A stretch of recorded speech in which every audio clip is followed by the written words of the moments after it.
A jeweled canopy, a throne bathed in golden light, and a city's triumph turned into prayer. This is Andrea Mantegna's Madonna della Vittoria.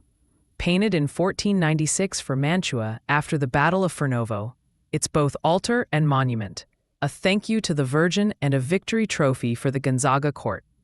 Mantegna builds a sacred stage where heaven and history share the same marble steps. Once the heart of the church of Santa Maria della Vittoria, the painting now resides in the Louvre, inviting us to read its layers of devotion, politics, and virtuoso illusion. Before we dive in, don't forget to like and subscribe. Your support helps us keep creating more educational videos like this one. Lift your eyes to the top. A scalloped niche opens like a giant shell, glittering with a warm metallic glow.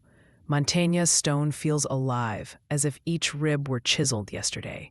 From above, putti lean and bustle, busy attendants who crown the space with playful ceremony. Draped across the arch, heavy festoons of fruit and flowers swing from illusionistic hooks, ripe, fragrant, almost fragrant enough to touch. They're more than decoration, a Renaissance language of abundance and blessing, echoing ancient Roman triumphs while celebrating Mantua's hard-won peace.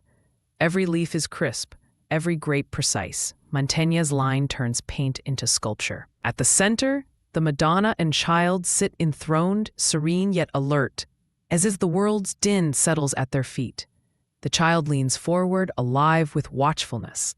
Mary is both mother and monarch, occupying a throne that reads like a Roman monument softened by silk.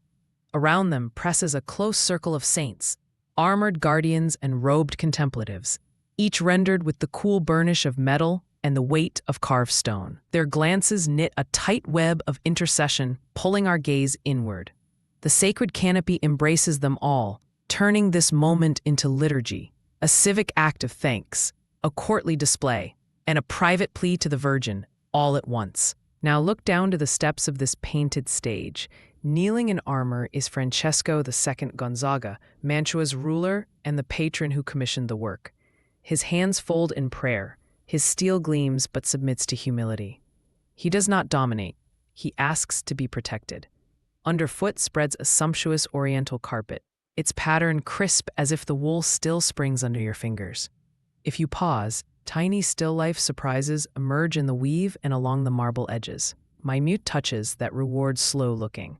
The stairs thrust forward with exacting perspective, and the veining of the stone recalls Mantegna's deep love of antiquity, binding the present victory to the endurance of the classical past. This is pure Mantegna, sculptural drawing, classical architecture, and a mind trained like an archaeologist. Painted in tempera-on-canvas, the surfaces are taut and deliberate. Hard edges meet cool shadows, as if figures were statues briefly warmed by light. Illusion reigns, yet it never feels tricksy. Perspective, festoons, and putti all serve the right of looking. It's Renaissance humanism distilled, devotion expressed through antique forms, piety fused with civic identity, victory recast as gratitude. The result is a sacred theater where every object, gesture, and glint of metal plays its part. Madonna della Vittoria turns a battlefield into a sanctuary, a ruler into a supplicant, and stone into song. From Mantua to the Louvre, it carries the memory of one city's hope and a painter's unmatched eye for form.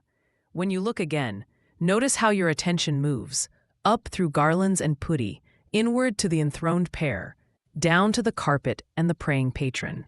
That choreography is Mantegna's quiet victory, guiding us to see, and to remember why this picture was made.